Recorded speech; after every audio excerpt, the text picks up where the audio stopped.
marker, democratic.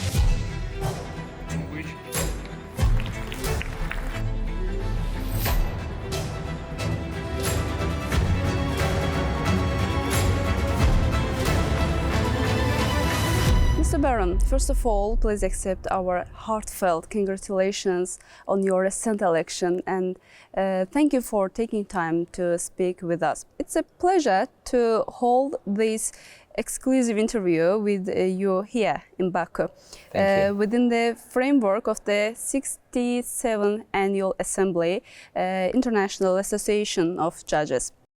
Yes. First of all, this year Baku has become focal point for the international legal community. How do you assess the significance of holding the 67th General Assembly of the International Association of Judges here? And what is its importance for the international judicial system?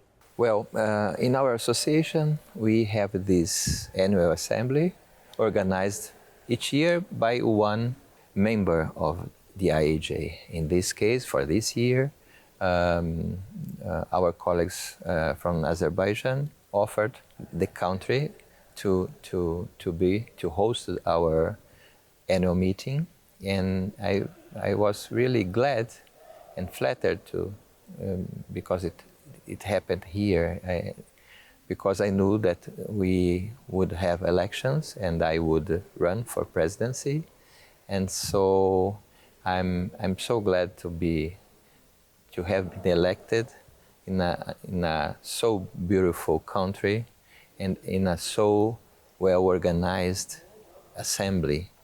Actually, our colleagues from Azerbaijan, they deserve all greetings because they really did a good work to organize it. It was excellent until now, and I'm sure that until the last day, it still be perfect. Yeah. The Azerbaijani judicial system has been undergoing reforms in recent years. How do you evaluate the developments and experience you have observed here? As you may know, the most important focus that we have according to our status is the protection, the defense of the judicial independence. So we always try to see in the countries to check if the judicial independence is really observed, respected, and when in a country this is an issue, when the association of the country asks us for help, for us to intervene, we try to protect the independence of our peers in this country through statements and other measures that everything we can do in order to foster the independence of the judiciary in such countries. In this case, in Azerbaijan, we had today in the morning an international conference about the relations between the judiciary and the other powers and the other branches of the government, so to say, the legislative and the executive power. And I was very interested in the explanation, the exhibition, the presentation that we saw this morning about the structure of the judiciary here after the reform and the checks and balances and also the institutions that were created in order to guarantee the independence of the judiciary. What priorities have been set for the association under the new leadership? What are your expectations for the 2026 IAG, and which areas do you see as most in need of further development? Yeah, we already know that the next meeting of our association will be in Portugal, in Lisbon. And the expectations are the best because Portuguese colleagues are also active members of the IJ. They are doing their best to organize a good assembly, a meeting, but they are, after they have seen what you did here, they are a little bit worried. They said, well, I don't know if we can do such a beautiful thing, so marvelous, such a marvelous meeting like this one in Baku. But I'm sure that they will do in their way, of course, but each country has its own culture, yeah, but the way how they organize a meeting. But of course, I'm sure they will be able to organize a good meeting as good as this one. I would like to talk about globalized. In a globalizing world, safeguarding judicial independence is becoming increasingly challenging.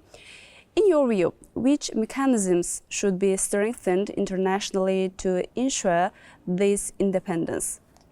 Well, I believe the first step, most important thing, it would be to enshrine those safeguards in the constitution of the country, because usually the constitution is more difficult to be changed. So if you have the safeguards in the constitution of the country, the trend is that those safeguards will be respected, observed.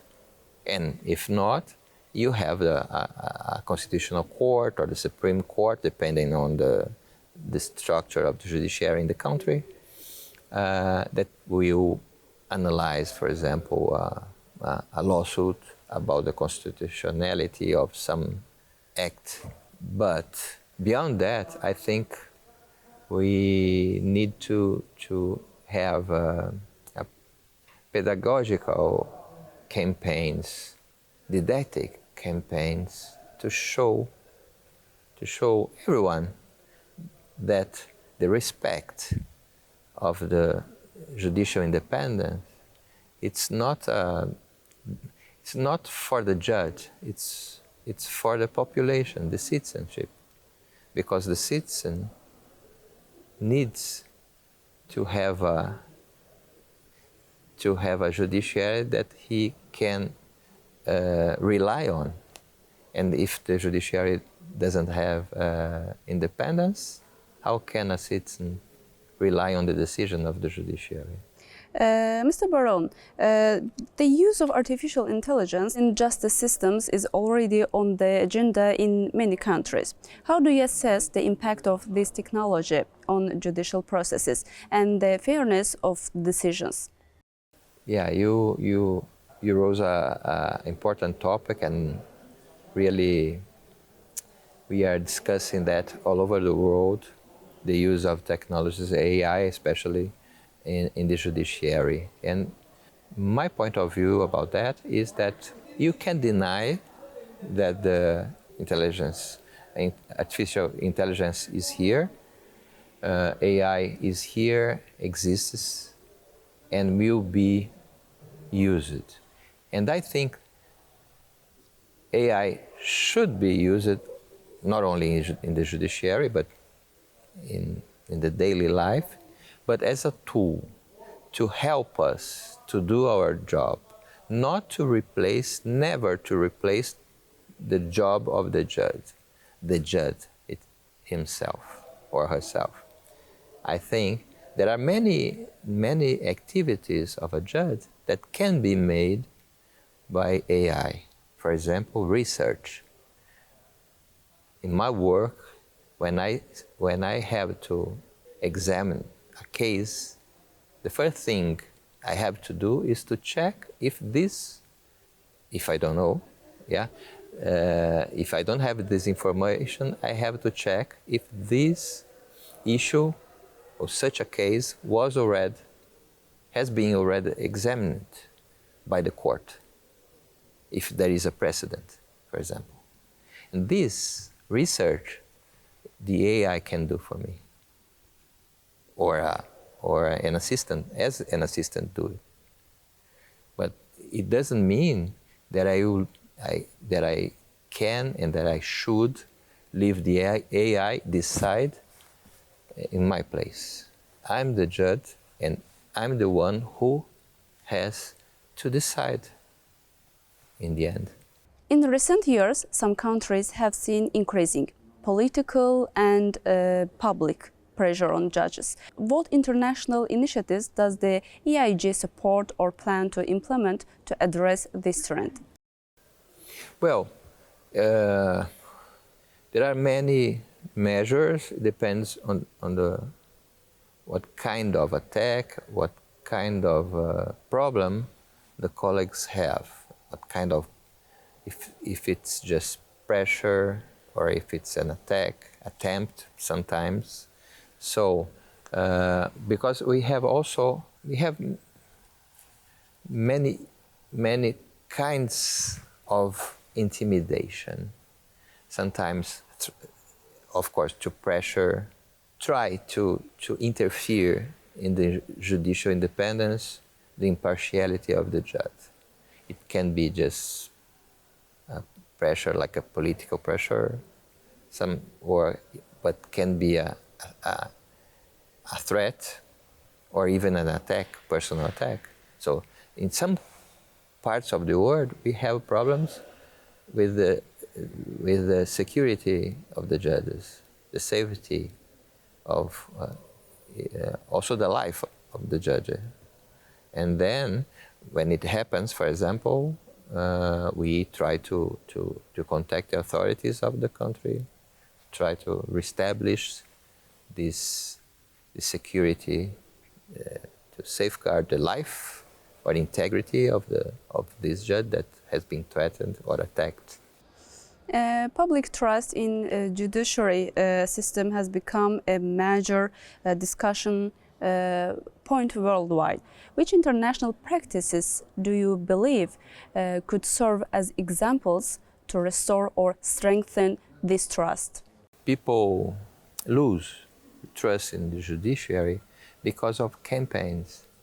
For example, now the most recent phenomenon is the campaigns against the judges in social media. People start to read in social media criticism, attacks against the judges, but because what they have ruled, they have decided.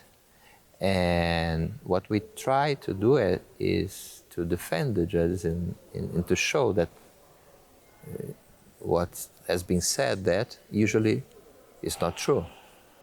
Finally, from your perspective, what role does an independent judiciary play in maintaining the sustainable of democracy? And how would you describe the responsibility of judges globally in upholding these values?